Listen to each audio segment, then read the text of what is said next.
It lays the predicate and the foundation for the development of a weather satellite that will permit man to determine the world's cloud layer and ultimately to control the weather, and he who controls the weather will control the world. Unprecedented deluges without warning. Is a 25-year-old cloud seeding company CEO being scapegoated for the tragic Texas floods? From AccuWeather, how did we get a dozen 1,000-year floods in 3 days? Question mark. From News4.com, what's with so many 1,000-year floods in 1 year? Question mark. From Fox News, what caused over a dozen 1,000-year floods in just 3 days? Question mark. Geoengineering-related wildfire ignitions that the U.S. Forest Service prevents firefighters from putting out until it's far too late. Newly proposed federal legislation to ban climate engineering that Ted Cruz and Bill Nye the Science Guy deny. Nothing to see in our skies, they say. It's just your imagination. Move along. From Politico.com and many other sources, Lee Zeldin, the head of the EPA, confronts furor over weather tampering. Zeldin vows, quote, total transparency. Total transparency? Really? Like the Epstein bit? I'll get to that, all of it. The still worsening tragedy in Texas wasn't a random act of nature. The shocking scope and scale of the unprecedented deadly deluge has already awakened countless concerned citizens around the country and the world. More are waking up every single day. Climate collapse chaos is now everywhere as the global climate engineering onslaught, from deadly deluge to devastating droughts to unstoppable firestorms. Welcome to geoengineered Earth. The criminal cabal, masquerading as the U.S. government, is in desperate damage control mode. In regard to the question of climate engineering, aka weather warfare, the head of the U.S. EPA, Lee Zeldin, just said this: the Trump EPA is committed to total transparency. Instead of simply dismissing these questions, Zeldin said, and concerns as baseless conspiracies, we're meeting them head on. EPA head Lee Zeldin is engaged in yet another pitiful attempt at damage control due to the rapidly growing awareness of the weather warfare raging in our skies. Zeldin's first pathetic attempt to pretend he and the U.S. government were going to address the constant geoengineering jet spraying assault in our skies was to scapegoat two IT publicity stunt actors from Silicon Valley that started a facade geoengineering startup company called Make Sunsets. What exactly did the Make Sunsets PR actors do? Again, they launched a few balloons in Baja California and Nevada. Balloons with a few grams of SO2 tied to the bottom.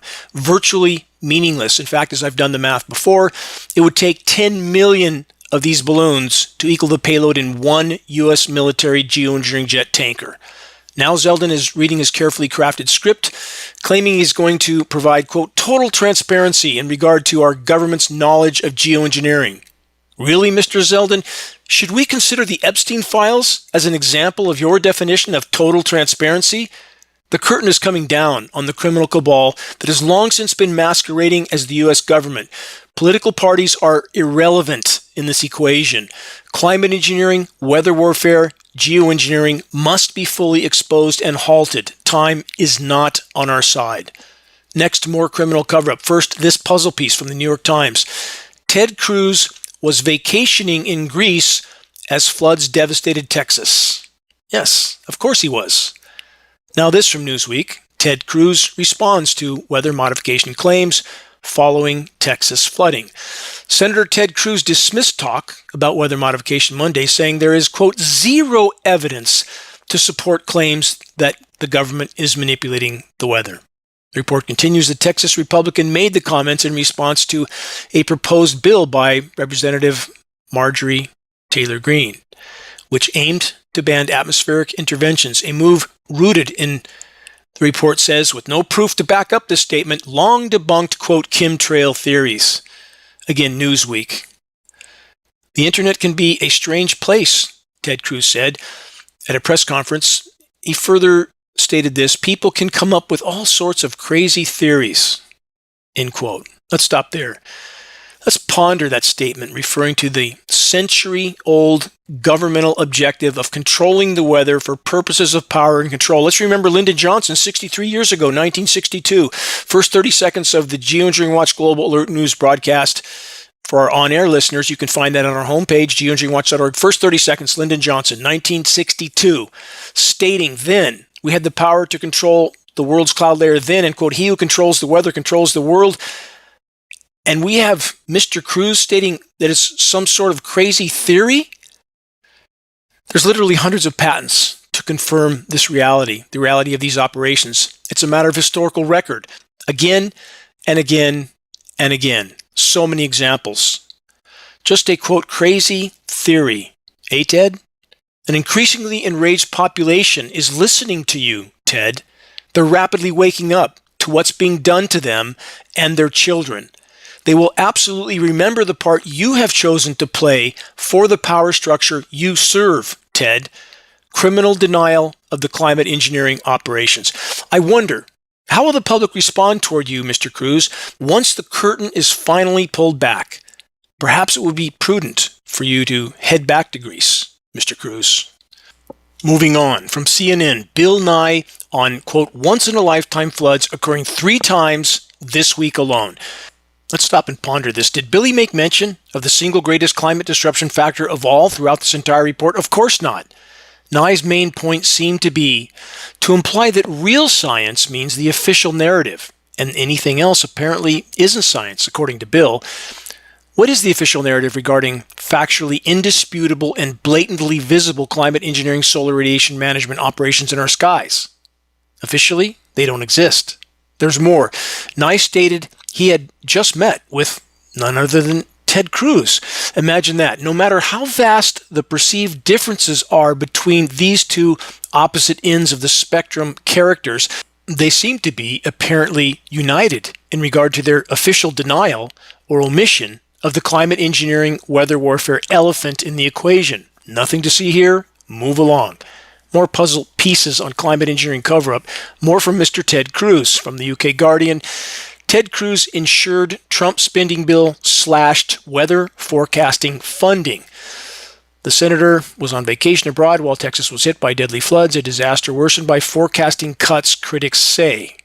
Cruz, who infamously fled Texas for Cancun, this is going back a bit, when a crippling winter storm ravaged his state in 2021, was seen in this case visiting the Parthenon in Athens with his wife Heidi on Saturday, a day after flash floods along the Guadalupe River in central Texas killed more than 100 people, including dozens of children, and so many more still missing. Didn't stop Cruz from going on his vacation, even knowing, did it?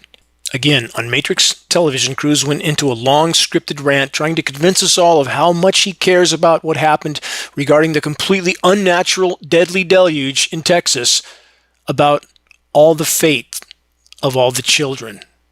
Really, Ted? Just like the rest of the club members in your government that has just disappeared, the Epstein files, just like the children that are being blown up, gunned down, and starved to death in controlled or orchestrated conflict zones around the world? Didn't hear you mention any of that, Ted. How clear can it be that the criminally insane have long since been running the orbiting asylum? Political parties are only theater, a means of polarizing, dividing, and distracting the masses. Forgive me for this reminder quote from former U.S. presidential advisor Zbigniew Brzezinski, who delivered his venom to U.S. presidents from Johnson all the way to 2017. He stated this: with today's technology, it's far easier to kill 1 million people than to control them. Ponder that one.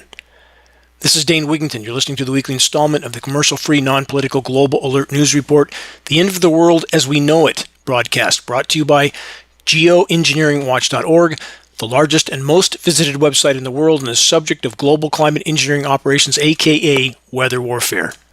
Moving on, from space.com, U.S. military cuts climate scientists off from vital satellite sea ice data.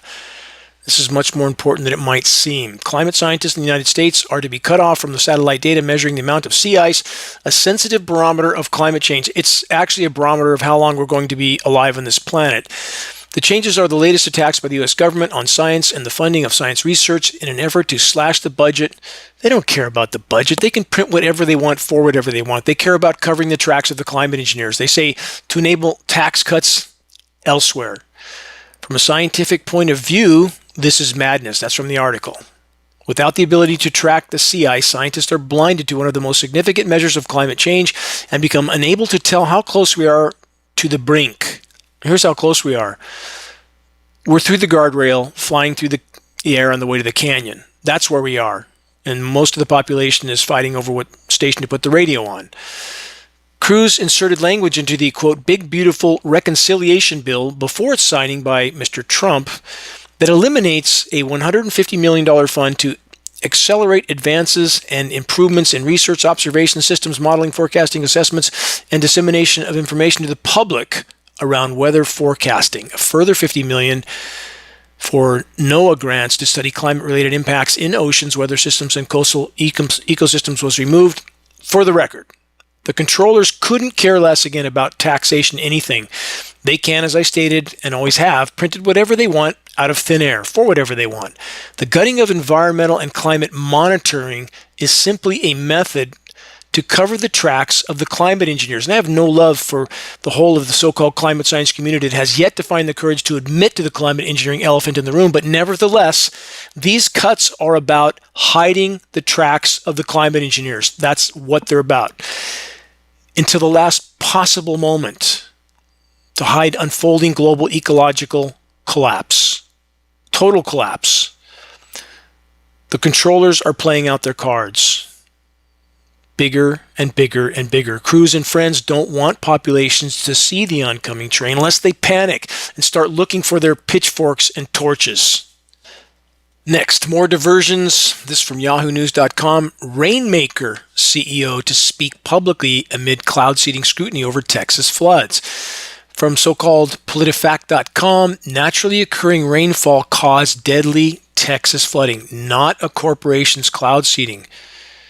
Again, the people that represent these types of media, whose job it is to parrot whatever they're told from their paymasters, they should be held legally and morally accountable as accomplices to the cover-up of the climate engineering crimes.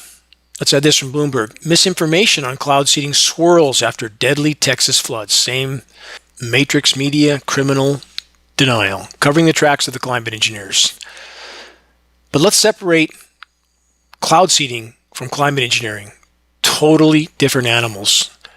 Many are mistakenly trying to implicate the Rainmaker Corporation and its 25-year-old CEO as being the core causal factor in Texas. That couldn't be further from the truth. This CEO, as photos make clear, seems to be a friend of Mr. Bill Clinton. Imagine that. There's also this. Peter Thiel and Augustus Derico, that is the 25-year-old CEO, are also connected through the Thiel Fellowship.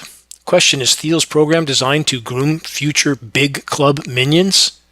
Yes, Augustus Derico and so many major platforms interviewing him that are pretending his single-engine propeller-driven planes are the cause of the Texas flood catastrophe. Let's do the math.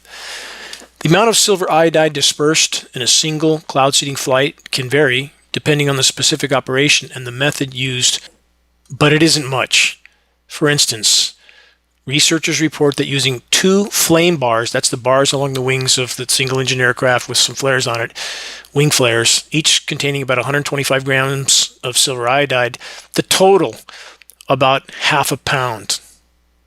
Half a pound. Think about that. You total all of it up, a few pounds, depending on how many flares.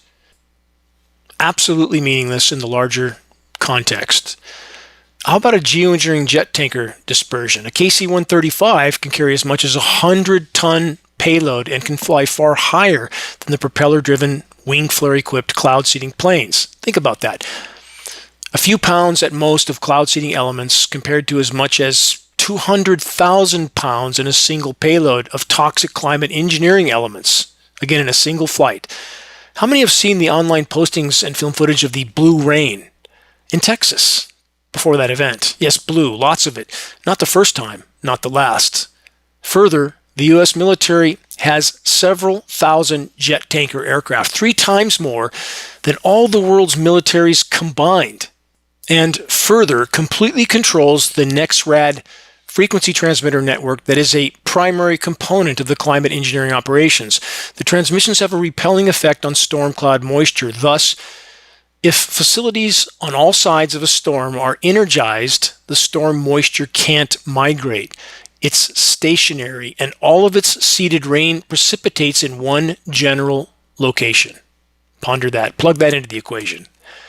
What might be the motives and agendas of the weather terrorists and various catastrophes like that which we just saw? That's a matter of speculation. But the reality of climate engineering operations aren't speculation. Historical fact that anyone who isn't clinically blind can see taking place in our skies. So back to Augustus Dorico, the self-proclaimed rainmaker, an orchestrated distraction, a distraction from climate engineering operations, aka weather warfare, that are on a scale 100,000 times greater than rainmaker anything. This being said, weather modification anything is bad and toxic. It's all just a matter of scale. To compare localized cloud seeding to climate engineering is to compare, again, an ant to an elephant. A final thought for the record. It's a blatant, obvious, glaring, and inarguable lie that cloud seeding anything makes more rain. If any form of environmental modification caused rain to fall where it otherwise would not have, that means that moisture and rain didn't get to the region that nature had intended, correct? That fact is inarguable. Yet, Augustus Dorico has repeatedly made a point of stating that he believes he's doing God's work by his modification of creation. I wonder how many would take issue with such a notion. Bottom line, in summary, cloud seeding is absolutely not climate engineering. Texas-like events are taking place around the world, as are devastating droughts and unstoppable firestorms. Climate engineering is inseparable from all of it. Moving on from the San Francisco Chronicle, deadly Texas flood. Could California face a similar disaster? ? There you have it. The potential scheduled weather for the once golden state that is currently being dried and fried under an ionosphere heater-induced high-pressure zone, yet another tool in the weather terrorist arsenal. Will the weather makers manipulate devastating deluges here once they have thoroughly torched the landscape, thus making it incapable of absorbing the rain and stabilizing the soils, like what just took place in Ruidoso, New Mexico? Then there is the latest, quote, once in a thousand years East Coast floods. Remember all the way back in the 1960s, the U.S. military was so successful with weather warfare operations that weather warfare was banned internationally by treaties in the 70s, the Enmod treaties, but only in wartime settings. It seems that no one had a problem with weather warfare on their own populations. No ban on that. Here it is from the Bureau of International Security and Non-Proliferation. Quote, Convention on the Prohibition of Military or any other hostile use of environmental modification techniques. The provisions of this convention shall not hinder the use of environmental modification techniques for peaceful purposes. Peaceful purposes, really. Tell that to the Texans and the literally endless list of other climate cataclysm casualties all over the world. So, am I suggesting that without climate engineering, aka weather warfare, there wouldn't be any weather climate disasters? No, I'm absolutely not stating that. What I'm stating is this. After over 80 years of covert climate engineering insanity, along with countless smaller forms of cloud seeding stupidity, it's virtually impossible to say that any particular weather catastrophe would have happened in the same place, at the same time, and in the same way. Thus, the controllers know that if geoengineering operations are finally fully exposed, the liability they will have created is beyond incalculable. Again, pitchforks and torches moment. This is exactly why government documents, including an 800-page U.S. Senate document available at geoengineeringwatch.org from all the way back in 1978 that fully outlines the weather mod operations with huge budgets even then, called for total blanket legal immunity for anyone and everyone involved in these programs. What a surprise. Moving on from ABC News, Marjorie Taylor Greene uses Texas flood to push cloud seeding weather conspiracy, according to ABC. Yes, Matrix Media doing their best to marginalize anyone that dares to address the climate engineering elephant in the sky. And no, it isn't simple single-engine propeller-driven cloud seeding. That's another attempt to confuse. From thehill.com, Green to introduce weather modification bill. The text makes it illegal for individuals to practice geoengineering and weather modification by imposing a $100,000 fine and a 5-year sentence. Good for you, Marjorie. From the Houston Chronicle, although these provisions are symbolic, they matter because it's putting this issue on the radar. But don't sit down and sit the bench because there's been a bill passed somewhere and you think, oh, good, this is all taken care of. That is not true. This is symbolic, but it matters in that sense. From the Houston Chronicle, fact check. Can cloud seeding cause severe weather such as the Texas Hill Country flooding? I don't want to plow into this article, but here's the summary. Houston Chronicle doing the bidding for the manipulators of the Matrix, trying to marginalize Marjorie Taylor Greene, claiming that there is, quote, zero evidence of any weather modification, when in fact the Houston Chronicle, offer zero evidence to disprove or dispute the mountain of data, film footage, photographs, patents that exist, historical data to prove that these operations are absolutely real, ongoing, and have been for the best part of a century. The people that run so-called media sources like this should be held legally and morally accountable as criminal accomplices to the cover-up of the climate engineering crimes. Send them a link to the Dimming. Find authors there. Send them a link to the Dimming. CC about 50 other aware and awake people. Openly CC. Write a peaceful professional message and ask them to explain their situation and let them know that you're going to let the public know exactly what position they have taken on this near-term existential threat to all life on Earth. How about this point to ponder on that note? Acronym SATAN, S-A-T-A-N. This is the acronym for Stratospheric Aerosol Transport and Nucleation. Just a coincidence, I'm sure, all of that. You know, they like to play games with all their names and labeling, and there's a truly sick, twisted cancer in charge of everything. It's so vast that few can comprehend the extent of it, but it is absolutely real, and we are seeing it manifest by the day. Are the controllers laughing it up behind closed doors as they slowly but surely cull populations? From NewScientist.com, geoengineering could avoid climate tipping points, but not if we delay, the report says. They say putting aerosols in the stratosphere to reflect sunlight could prevent the shutdown of key ocean currents, but only if it's done soon. Let's ponder that. More mass deception. First, SRM operations, solar radiation management, have been ongoing for over 80 years. How's it going so far? Since the end of World War II, starting in the polar regions, thus the constant featureless skies at the top and bottom of the world that so many have long since concluded is normal for the polar regions, but it isn't.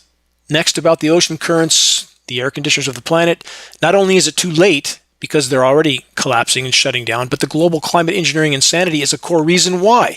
Because geoengineering has long since altered upper level wind currents, which in turn derails ocean currents. Who would have known, right? Not that they care.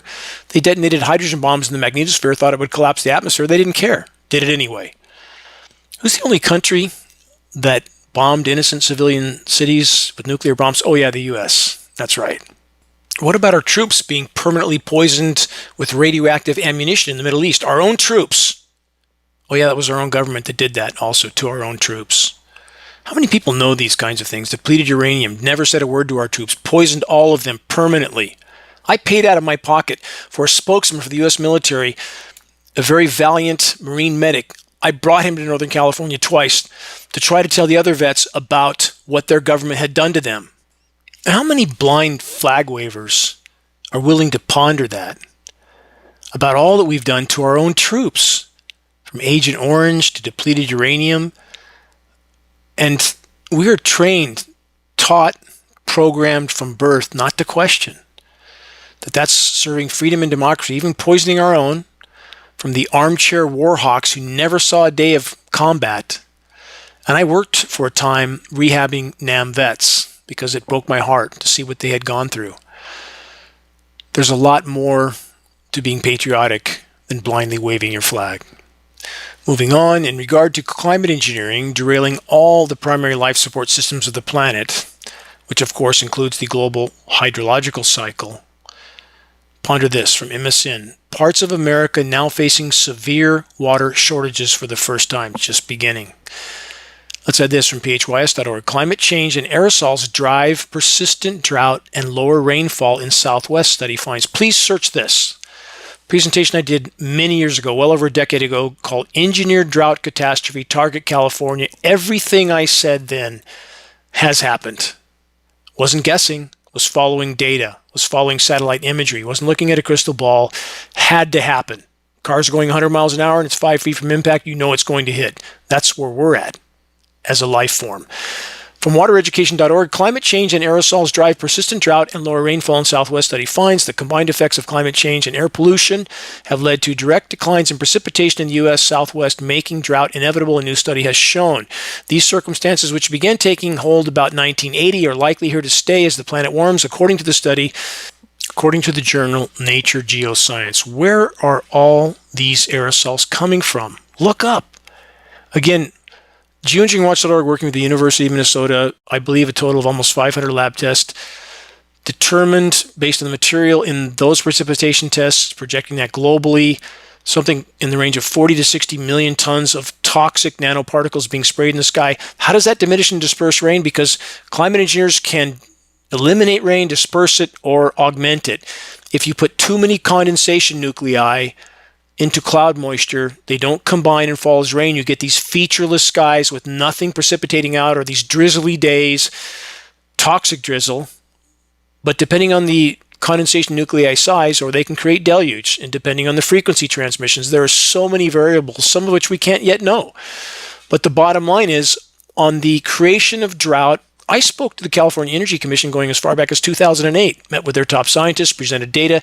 At the meeting I attended, the board approved the purchase of a $250,000 spectrometer from Scripps Institute to determine the chemical composition and origin of these aerosols that were blocking 40% of California's rain. Has that meter ever been seen or heard from since it was authorized for purchase? No. Gone. Vaporized. Imagine that.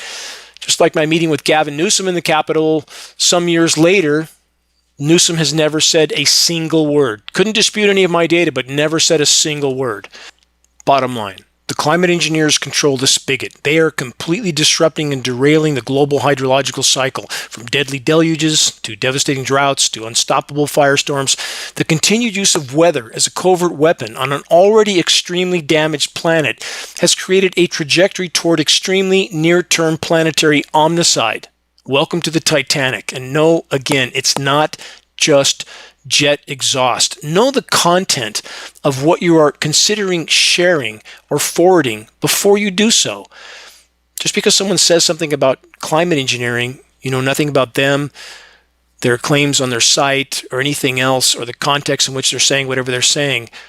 Vet everything you share before you share it. Anything less is to haphazardly harm the very cause on which our collective futures completely and totally depend.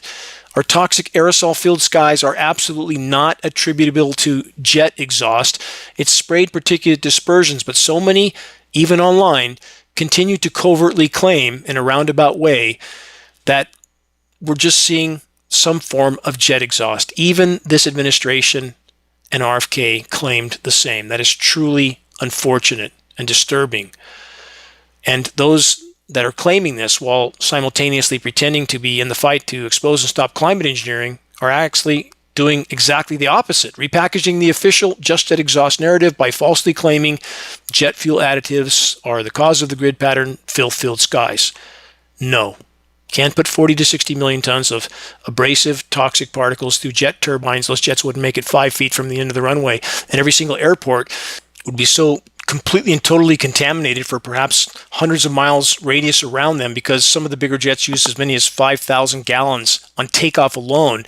All that contamination would be there. This is not a jet fuel, jet exhaust situation. It's sprayed particulate dispersions. We have up-close photographs of the nozzles, the dispersions being turned on and off. Please use your sense of reason. Please look at the patents. Please look at all the data and know that those that are pushing the patently false just jet exhaust narrative have some other agenda, and it's not to actually stop what's happening in our skies. We are playing the grandest game of chess. Learn how to play well. Vet anything and everything before you share it. Credible data from a credible source. That's how we move this fight forward. You're listening to the weekly installment of Global Alert News, the Bad News Broadcast, installment number 518, July 12th, 2025. This is Dane Wigington, your host. Global Alert News is brought to you by Geoengineeringwatch.org, the largest and most visited website in the world on the subject of climate intervention operations known as geoengineering. Global Alert News is aired on AM and FM stations across the country. If any radio station near you is willing to air the GAN broadcast in order to inform their listeners of what Matrix Media won't mention, have them contact us at admin@geoengineeringwatch.org. We'll grant them access to our weekly broadcast for free, of course. Recordings of the commercial-free, non-political Global Alert News broadcast can be found on the homepage of geoengineeringwatch.org under the recent column and on the Dane Wigington YouTube channel. If you're on our email list, please put us on your email contact book so that our mailouts don't go to the spam files. Please help us to share the groundbreaking documentary, The Dimming. This is the A to Z tool on this issue. The Dimming fully exposes the climate engineering atrocities. Over 26 million views on YouTube and counting. Best way to share, circulate the direct link to The Dimming by email directly from the homepage of geoengineeringwatch.org. Sharing directly helps us to overcome social media censorship. When viewing our YouTube of The Dimming or Global Alert News or any other Geoengineering Watch video on YouTube, please subscribe, share, and comment. All of that helps us to circulate critically important data to a much wider audience. How do we reach those that still don't seem to look up? Start a conversation. Geoengineering Watch awareness-raising materials can be a tool, a key to the door. They can be found on our homepage. Our only goal, provide activists what they need to move this fight forward. Our extremely high-quality printed materials, which if that doesn't wake someone up, don't bother anymore. Don't waste your time. But these materials we pass on for less than our cost of producing and shipping. We also have Geoengineering Watch hoodies, Geoengineering Watch shirts, new colors, including blue, on our homepage. We have scannable business cards. Everybody accepts those. You can go straight to The Dimming or straight to our website. Very striking card, easy to carry. They're all effective tools to help strike up a conversation on the climate engineering issue. Reaching a critical mass. That's how we stop this from the inside out. We must reach a critical mass, and we're getting closer by the day now. But we need to keep our stride now more than ever. If we can expose it, we can stop it. From the inside out, we must awaken our military brothers and sisters to what they're participating in. They're being compartmentalized. We have to wake them up, make them remember their oath, and we are rapidly running out of time. To every single individual listening to this broadcast who's doing what they can based on their individual situation and circumstances to awaken others to what's unfolding and to our common obligation to try to do what we can to turn the tide, you have my deepest gratitude forever. We are marching together in this battle. Moving on from IFLscience.com, U.S. citizens are strikingly bad at sorting facts from opinions.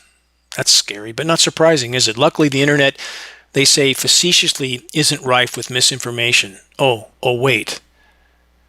How about mainstream media that is nothing but power structure, propaganda, and disinformation? Yeah, 47-story steel structure, high-rise buildings, they just fall down if there's some furniture burning in the first and second story. So if someone throws their cigarette in a waste basket and it starts on fire, you better run for the exit because the whole steel structure high-rise might collapse to the ground in 7 seconds, free fall speed. Yeah, who's spreading disinformation?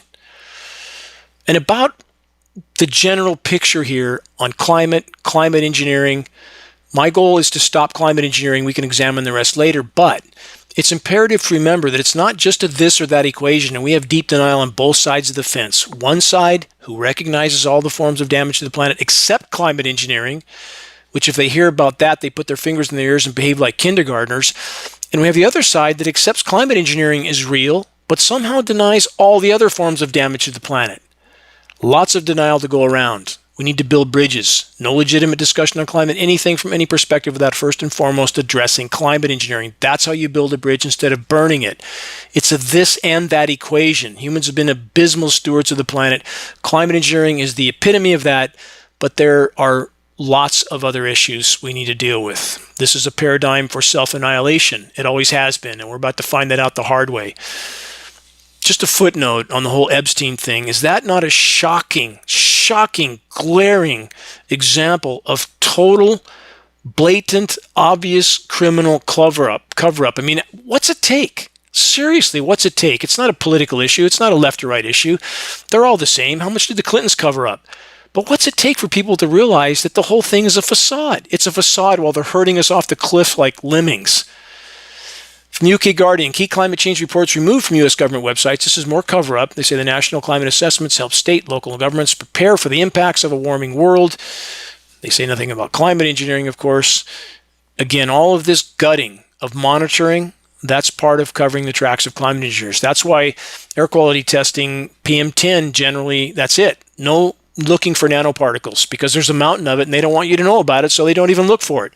Same thing here. Same thing with UV. Totally fictitious reading. UV readings are totally fictitious. They meter down to half the UVB spectrum, none of the UVC spectrum. All of it goes under the radar. So the sun's burning your skin, burning your cars, burning everything. And they tell you, oh, it's not that bad. Just your imagination. Wake up. Use your sense of reason. From MSN, 25 national parks facing water shortages. Again, the climate engineers control the spigot. Going through some random comments here, but these are important. There's so much online. There's so much happening around the world. I have to just shotgun a few out to give an idea. But the oncoming light in the tunnel is definitely a train. From Yahoo News, bacteria levels prompt some beach closures ahead of 4th of July. So this is going back a bit, but I didn't get to this last week. How is it when you can't swim anywhere? And this is in New York, Massachusetts, Washington, Illinois, Michigan, California. And then we have Florida with the flesh-eating bacteria. How about that? We have toxic hydrogen sulfide releasing seaweed washing up everywhere from Cancun and Cozumel to Florida. Again, everything's imploding, and people are going about their lives like there's nothing wrong, or boarding the giant science fiction-looking cruise ships to sail out on the dead ocean. It's just a mind-numbing circus of stupidity. From CBS News, billions of flies to be dumped out of planes in an effort to fight flesh-eating maggot known as man-eater. Yeah, I'm sure they're trying to help us. Think about that. With today's technology, it's easier to kill 1 million people than to control them. Do you think this fits into that category? How about the Lone Star ticks that deliver the meat allergy, or the Lyme disease ticks, or the mosquitoes that they're releasing by the tens of billions? Do you think these people are trying to help? Really? They say the U.S. government is preparing to breed billions of flies and dump them out of airplanes over southern Texas. Oh boy, to fight a flesh-eating maggot. This is just, you can't make this stuff up. So they're going to fight it by releasing tens of billions more of them. And how do we know what they did to these creatures? They probably made them 10 times worse. They're called screwworms. So I think as they burrow into your body, you can get an idea what that's all about. Let's move on. You get the biological warfare is off the scale, including what's in our rain. Polymer fibers, graphene, biological carrier platforms. It's just a giant experiment at this point, and we're all about to pay the price. From CNN, the Great Dying wiped out 90% of life, then came 5 million years of lethal heat. New fossils explain why. Why is this important? Because what's happening now is worse. People ask me about, well, how long, if we stop geoengineering, how long till everything's normal again? How about never in any time frame that matters? But that doesn't mean we sit down and do nothing. If we can salvage any part of the planet's life support systems, we owe that to our posterity, don't we? So this 5 million year equilibrium period, it's not even equilibrium, it's still part of the heat. What's happening now is worse than any former mass extinction. Way worse, because it's happening literally hundreds of times faster. Can't live like this and expect to live long. From SciTech Daily, Antarctica just lost a Greenland's worth of ice, and that's not the scariest part. What's the scariest part? That the salinity of the oceans is changing. Climate engineering has altered upper level wind currents. That's altered ocean currents. Now they're collapsing. That's affecting the salinity, which affects the ocean surface heat, which is melting the glaciers from below. It's all connected. It's inconceivably complex, all connected, and we have the so-called scientists thinking they could play God with all these systems without killing everybody. And that's certainly not how it's going to go. Sea ice versus land ice, hear this a lot. Okay, the Arctic's going to melt, so that shouldn't raise sea levels because of sea ice. That's true in the Arctic Ocean, but Greenland's in the Arctic, and there's a whole lot of ice there. In fact, enough to raise sea levels around the globe 21 feet, something like that. Antarctica, another 180 or 90 feet. Yeah, coastlines are done. It's done. It's finished. You can't stop it. It's coming. It's not going to happen overnight, but it's coming, increasingly so, and that will become increasingly evident. Real estate and coastal everywhere will soon become worthless. Wait and see, if we're still here. From phys.org, Gone with the Glaciers. Researchers track unprecedented ice loss. We have film footage to prove this. It's not speculation. If you don't believe your eyes, nothing I can do or say. From the UK Guardian, tracking sea ice is early warning system for global heating because the polar regions are the air conditioners of the planet. And once you reach this point where the ice is completely compromised and aerated, everything implodes very quickly. That's the stage we're at. From Oceanographic magazine, drone footage reveals Australia's unprecedented coral mortality. This is hard for me to face. I've had 2 expeditions to the Barrier Reef, to some of the locations even mentioned on, in fact, this exact article. It says, mortality rate of 92%, bleaching event, Lizard Point, Lizard Island, Queensland Barrier Reef. I've been there, been to that island, making one of the highest coral mortality rates ever documented. They're done. And the kelp forests are also done. That's even closer to what pains me so much because I spent so much time over so many years wandering in isolation through the kelp forest in daytime and nighttime settings, both extremely different. Let's keep going. Too much to cover. From yahoo.com, farmers devastated as extreme weather shrinks price crop by 40%, becoming a growing challenge. This is in Pakistan. It's happening everywhere. Everywhere. From KoreaDaily.com, grocery prices overheat as climate change hurts yields. It's not just climate change. We have toxic rain. We have a destroying ozone layer thanks to climate engineering, toxic rain thanks to climate engineering, totally disrupted hydrological cycle thanks to climate engineering. And aside from all the other industrial pollution and all the other forms of damage, this is the biggest hole in the bottom of the boat. And most of so-called civilization is pretending it isn't happening in our skies. Mind-numbing. Orbiting asylum. From strib.com, nearly all of Utah is in drought. Governor Cox again asks Utahns to pray and fast for rain. Governor, fine doing that, but how about asking them to do something to stop climate engineering? That's called putting the rubber to the road. Another headline, heat fuels fish deaths and tensions over protests in Eastern Europe. It's everywhere, everywhere. From politics.ca, it's too late. David Suzuki says the fight against climate change is lost. He says we have failed to shift the narrative and we are still caught up in the same legal, economic, and political system. And he says, for me, what we've got to do now is hunker down. David, you've chosen to remain a coward till the brutal bitter end because you know about climate engineering. And I know you know because personal friends, and I have film footage of this, passed on Geoengineering Watch data to you some 10, 12 years ago. I saw you grab it from them. Don't tell me you don't know. So you've played a coward to the brutal bitter end, and I agree with your assessment of how bad it is. But how do you face yourself in the mirror when you chose to lie by omission about the single most damaging human behavior of all? Coward till the end. Unfortunately, like the vast majority of academia that has yet to find their courage, band together, stand up and tell the truth while it can still make a difference. Moving on from Exeter.uk. Here's the headline. Tipping points experts issue urgent message to world leaders. Tipping points. How many times have I tried to bring up the feedback loops that have already been triggered? About 50. Once they're on, you can't turn them off. They're called positive feedback loops. That's not good. It means they feed on themselves. Methane release is a primary one. Formerly frozen methane hydrate and clathrate deposits freezing from the seafloor to the Arctic tundra. Methane exploding into the atmosphere, rising up, spanning out, covering the planet like a layer of glass. Heat gets in, doesn't get out. That's why we're warming on top of all the other gases being released by the extractive economic everything, and the weather terrorists trying to cover it up with manipulated wind flows and chemical precipitation. Those tipping points will determine our collective futures. Climate engineering, in an attempt to continue hiding them and to use weather as a weapon, is ensuring that on the current course, no one gets out alive. On that note, let's add this from wildfiretoday.com. This is really cutting to my core this week. Global Wildfire Cooperation Agreement signed by G7 nations. We, the leaders of the G7, are deeply concerned that the world has experienced record-breaking wildfires across every forested continent over the past decade because they're making it happen. The wildfires are most completely connected to climate engineering. Please search the engineering wildfires section on the homepage of geoengineeringwatch.org. They are making it happen. They say often overwhelming available national resources and requiring governments to request assistance from other countries. They continue, these increasingly extreme wildfires are endangering lives, affecting human health, destroying homes and ecosystems, and costing governments and taxpayers billions of dollars each year. Yes, exactly. About the ever-increasing unprecedented firestorms. Geoengineering sets the template for these fires to burn with such ferocity. Source of ignition, different issue completely.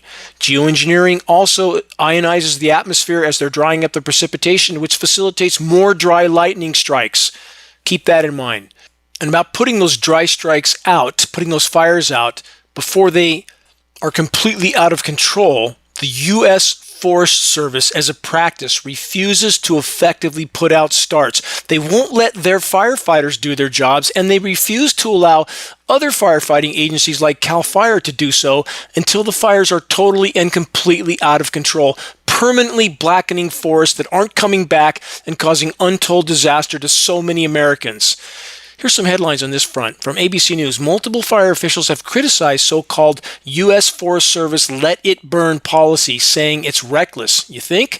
From the LA Times, California says federal let it burn policy, they're talking about Forest Service again, is reckless as wildfires rage out of control. Imagine that. From the Nevada Globe, burn back better, question mark. U.S. Forest Service chief's letter of intent provokes revolt in the firefighting community. U.S. Forest Service plans to burn another 60 million acres of public and private forests and rangelands. The report continues. The United States Forest Service just gave firefighters a license to burn millions of acres of forest and rangelands with zero commitment to putting the fires out. This is not completely on track with what I'm talking about, because what I'm talking about is they won't put out fires that geoengineering has helped to start until they're too big to control. Randy Moore, the chief of the nation's largest fire agency, announced he will continue the fire policy that has incinerated nearly 30 million acres of public and private lands over the last 5 years. From the same report, the Forest Service has no authority to let fires burn millions of acres, misappropriating tax dollars and recklessly destroying our natural resources. It's an inverse condemnation of private property and wanton destruction of public resources, pure and simple. Chief Forester Frank Carroll. About the core causal factor behind the now never-ending firestorms, again, geoengineering. But the USFS is not putting those fires out, and I have just been witness to that again this week. I'll get to that. This question first, when is collapse going to hit? Many ask me that, commonly. It already has, and it will continue to accelerate. Wait and see. If we're going to turn the tide and salvage anything, it will take all of us, not tomorrow, today.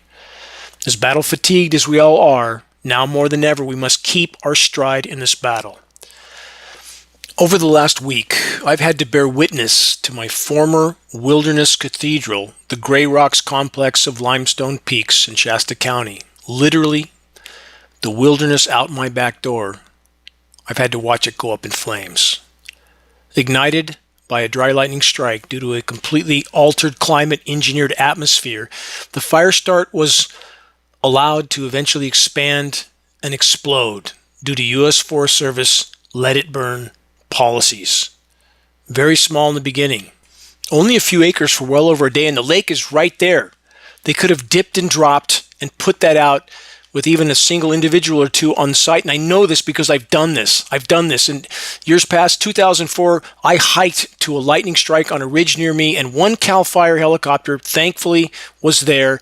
That helicopter and I put that fire out. And you're telling me the Forest Service, with all their resources, couldn't have put this fire out that's now raging in my backyard right now?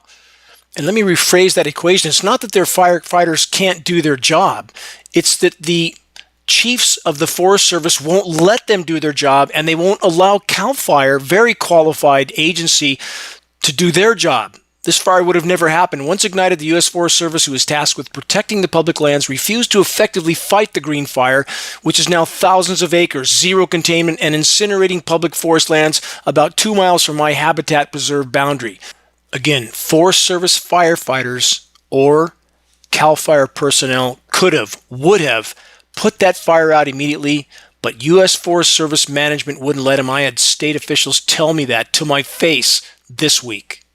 Question, what will it take for the public whose last remaining forest lands, in this case along the shores and ridges of Lake Shasta and the Pitt River, What will it take to make them stand up and demand accountability from U.S. Forest Service chiefs that think they have the right to ensure the torching of diminishing public forests, that think they have the right to stop dedicated firefighters, again in the ranks of U.S. Forest Service and CAL FIRE, from doing their jobs? These men are good at their jobs, they're dedicated at their jobs, but they're being told to stand down while the forest goes up in flames. This week, I sat in the dark on my mountain and bore witness to my beloved Grey Rocks Cathedral incinerating, my former place of solitude over so many years, where I took solo sabbaticals through the trailless wilderness, where I summited the peaks and often laid on the summits all night, staring at the stars and pondering our common predicament. There were once so many bears in the Grey Rocks complex that I would often stumble under their winter lairs while they were out and about, of course. Shallow limestone caves, big muddy paw prints all over the walls. I so love those bears. They've never threatened me as I spent many nights on the forest floor, though I often heard them passing by. Forgive me for ranting, but a memory haunts me. One cold winter night, I was descending, pack on my back, from the summit of Grey Rocks when night fell before I could reach the Pit River, where my canoe was hidden by the shore. I found a wide spot on the ridgeside game trail that I was traversing. I pitched a bedroll and a sleeping bag, and sleep found me soon enough. In the middle of the now moonlit winter night, I was awakened to snorting. I'm a light sleeper. I sleep often in the woods. I knew the sound. A bear was sending me a message. I was blocking his usual path. He wasn't happy about that. The bear continued his messaging to me, staying just out of a clear line of sight. He sounded close, and he sounded large, though not threatening, only frustrated. One of us had to yield, and I knew that was me. I was the intruder into his world. It was cold, but surprisingly well lit with the winter full moon. It was absolutely mystical. I remember it even now, clearly. I packed, and I pressed on down the ridge toward the Pit River. My off-grid wilderness home was a few miles from the opposite bank, upriver. It wasn't the restful night I'd hoped for, but what awaited me was an experience I will never forget. I will always treasure. I reached the river to discover an unusually dense but very shallow layer of fog. I was hesitant at first, I remember, wanting to be sure I could still navigate as I paddled my way upriver to the opposite bank in the dead of night. I cautiously set my pack in the front of the canoe, being careful to retain my stability along the bank. I couldn't see the surface of the river at all. I stepped in, sat, pushed off from the bank of Brock Creek, now completely torched, right now completely torched, that I've had to watch in recent days, and I paddled into the Pit River that night. The dense fog stopped at my waist. Above me was the biggest, brightest moon I felt I had ever seen.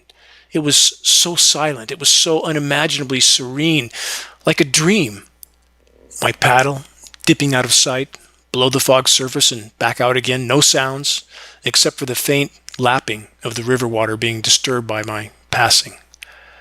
It was like I was floating on an endless cloud, surrounded by the magnificent mountains and trees that I love so dearly and deeply. I slowly paddled on, upriver, through the moonlit night, through the mist below me, absolutely mesmerized by what I was experiencing. And I wondered, was it all a gift from that bear that had nudged me from my dreams and sent me on my way in the middle of that moonlit night? I will never forget that night. I will never forget countless other experiences in Grey Rocks over many years with the bears and my silent, sentient comrades, the trees. It was my wilderness. It was my cathedral. Now, it is gone. Because of governmental tyranny, U.S. Forest Service bureaucrats with agendas that would not allow dedicated firefighters, both U.S. Forest Service and CAL FIRE, to do their jobs when it most mattered. In the beginning, before the blow-up of unstoppable flames in a dying forest. dried out, and contaminated from climate engineering everything. There is absolutely no excuse for the U.S. Forest Service bureaucrats to straitjacket these dedicated firefighters and to thus facilitate the incineration of forests and wildlife that isn't coming back, not in any time frame that matters. It's up to all of us, each of us, to stand up and to speak out, not just about the criminal, let-it-burn U.S. Forest Service so-called management tyranny, but about the climate engineering onslaught that is setting the stage for the burn downs, for the dry lightning ignitions, for the deadly deluges, and for countless other climate calamities that are unfolding and accelerating all over the world. For our children, for the countless innocent forms of life that are still struggling to survive the tyranny that has been waged on them by the powers that shouldn't be. They have no voice except for us. If nature dies, we die. We're in a fight for life, each of us, all of us. The gravity and immediacy of the threats we face cannot be overstated. But no matter what comes, consider and remember no one can take your God-given will, ever. If we summon the courage to use that will correctly, morally, honorably, we will know a solace that can never be shaken, ever. And if we stand together, we may yet accomplish profound good, even at this late hour. Please check the activist suggestions link on the homepage of geoengineeringwatch.org for specific instructions on how you can help to move this fight forward. Please make your voice heard, make every single day count. Stay strong, never yield to the gathering darkness, ever. Until next week, this is Dane Wigington from geoengineeringwatch.org.